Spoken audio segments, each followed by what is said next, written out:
ఇప్పటి వరకు విలువలే. అనసూయ గారు కూడా రావాలి, అనసూయ గారి వివరణ కూడా మీరు తీసుకోవాలి శారదక్క. డెఫినెట్ గా మీరు ఇంకొకటి, మీరు భర్తలను చంపే ఆడవాళ్ళని కూడా పిలవాలి. ఎందుకు పిలవద్దు మనము? మీరు మహిళా కమిషనర్ ఉండేది అందుకు. మేము అనేది ఏంటంటే మహిళల మీద జరుగుతున్న దాడులను మీరు కానీ మీ సభ్యులకు కూడా బాధ్యత ఉంది. ఆ సభ్యులు ఎవరో కూడా ఎవరికి తెలియదు, మీరు తెలియజే వాళ్ళ పేర్లు కూడా మీరు చెప్పాలి. మీరు మీడియాలలో రివీల్ చేయాలి.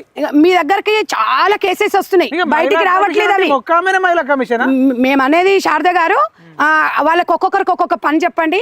మీ దగ్గరికి చాలా కేసులు వస్తున్నాయి, పెండింగ్ లో పడిపోతున్నాయి. ఒకేసారి లోకల్ అట్లా టైప్ లో అట్లా ఒక మహిళలకు ఒక సభ పెట్టండి, ఆ మహిళల సమస్యల మీద పరిష్కరించండి. మీరంటే మాకు చాలా రెస్పెక్ట్ మహిళా కమిషనర్ గారు. ఎందుకు అని అంటే మీరు చాలా పద్ధతిగా బాగా మీరు అందరికి వివరణ ఇస్తారు, కానీ పక్షపాతిగా ఒక ఏకపక్షంలోనే మీరు అనే విధంగానే పురుషులను మాత్రం మనం పట్టించుకోవట్లేదు.